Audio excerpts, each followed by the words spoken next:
Bueno, hay dos grandes problemas que tiene el modelo económico de Milei, que además el presidente lo profundiza y no da ningún tipo de señal de querer ni revisar ni corregir. Esos dos grandes problemas que ya se avisoran son, y que ya están dándose de hecho, el aumento del desempleo y por otro lado también la profundización de algo que ya venía de antes, que no es potestad de Milei, por supuesto, pero que se está profundizando, que es la precarización del trabajo.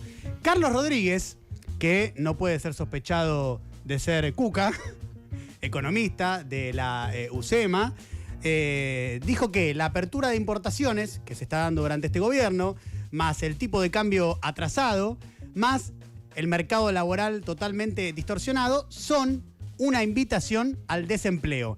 Textualmente, cito, dijo, como estamos ahora, el desempleo y la informalidad están a las puertas de explotar, como sucedió con la tablita y la convertibilidad, citando, bueno, dos ejemplos, uno de la década del 70, el otro de la década del 90, pero siendo Carlos Rodríguez muy específico en relación a hacia dónde va este modelo, y lo dice Carlos Rodríguez, no lo está diciendo Hernán Lecher, ¿no?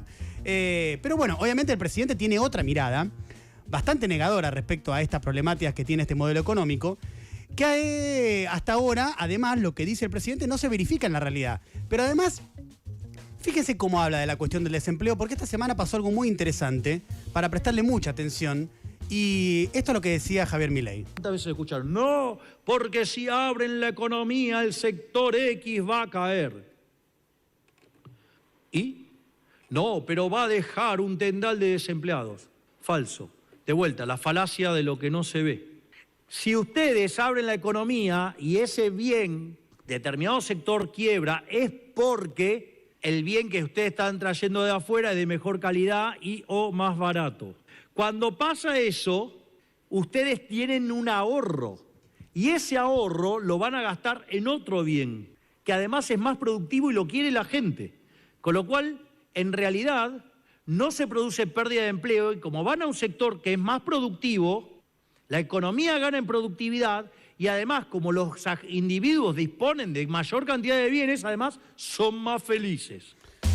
Bueno, primero el I, cuando dice si abren la economía, el sector X va a caer. ¿Y? No, ¿cómo I? ¿Cómo el presidente va a decir I? Como si no pasara absolutamente nada. Y después niega que vaya a haber un tendal de desempleados, ¿no? ¿Por qué? ¿Cuál es el razonamiento de Milei? Traduzcamos lo que decía recién. Él dice, sí, obviamente, de una manera bastante indolente, pero lo dice, van a cerrar empresas, de acuerdo a su criterio, que no puedan competir con los productos importados. Pero ¿qué va a pasar? Dice él.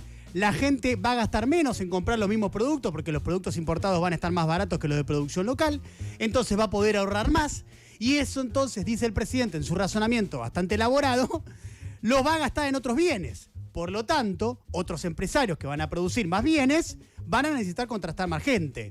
Bueno, eso no se está verificando en la realidad, no es lo que está pasando, viene pasando algo distinto. Pensemos que solamente en los últimos 2 meses cerraron 2.000 empresas vinculadas con el sector industrial. Desde que arrancó Javier Milei, en total cerraron 17.000 empresas de distintos rubros.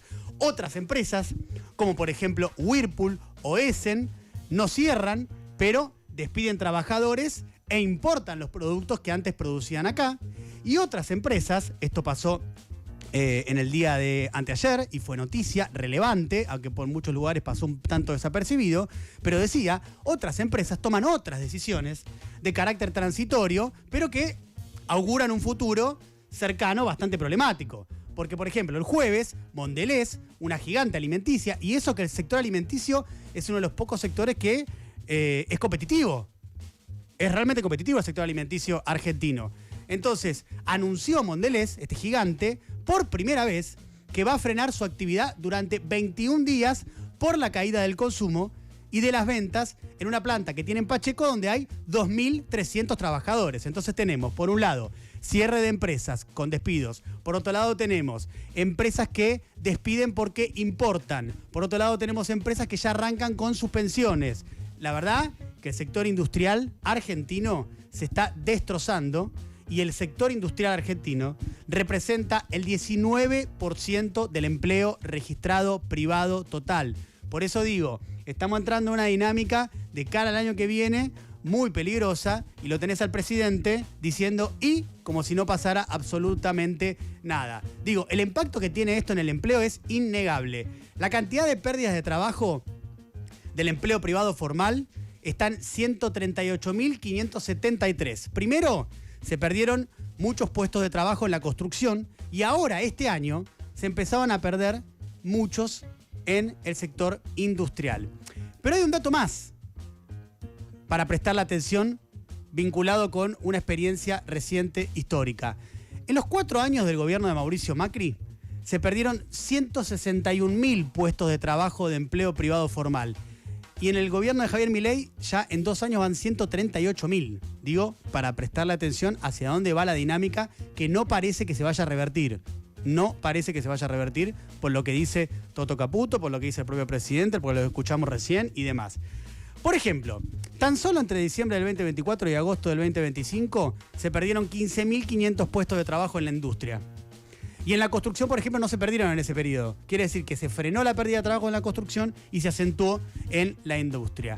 Según el investigador Luis Campos, la dinámica del empleo está siendo muy preocupante por varios factores.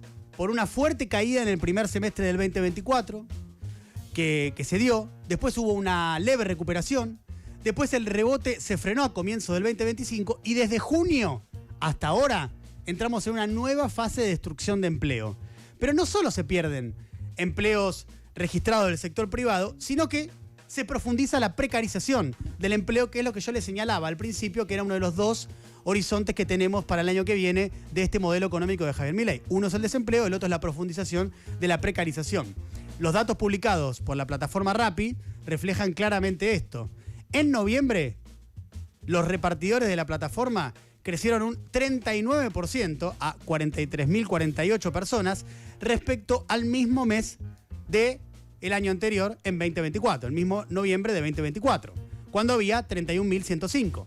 Esto es un 39% de nuevos repartidores en la plataforma. Siendo que, esto también es relevante, de 2023 a 2024 casi no había habido variación. Y ahora hay un 39% de variación año contra año. Y además otra cosa, piensen que estos datos son de una sola plataforma. Piensen todas las plataformas de repartidores que hay, también de servicio de coches, de autos. Bueno, son decenas. Estos son los datos de una sola de las plataformas. Ahora, por supuesto que esto no significa que los que están trabajando en estas plataformas sean personas que se hayan quedado sin laburo únicamente. Hay que se quedaron sin laburo, pero también hay quienes buscan ingresos extras, porque no les alcanza. Esto también ya venía del gobierno de Alberto Fernández. Breve comentario sobre los ingresos.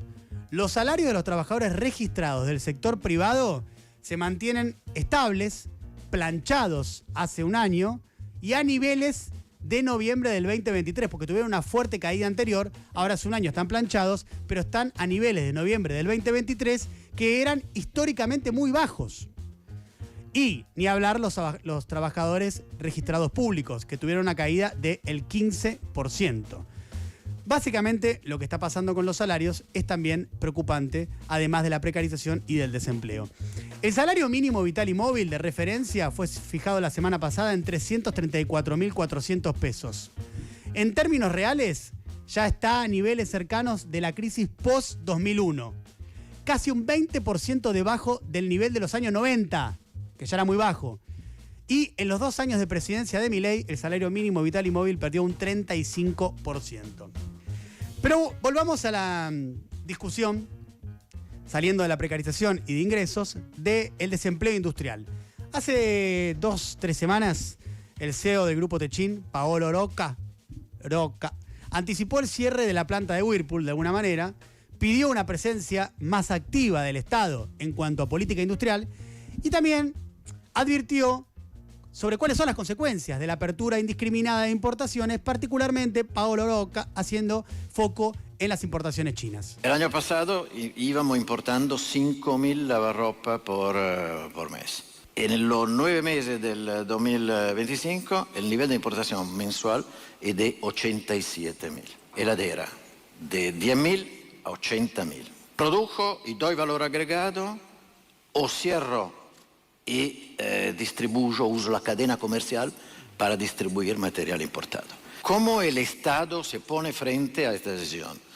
Dejando que la fuerza que presiona sobre esto actúen libremente, el exceso de capacidad en China, la dificultad en competir desde nuestro país, o podemos tener un diálogo.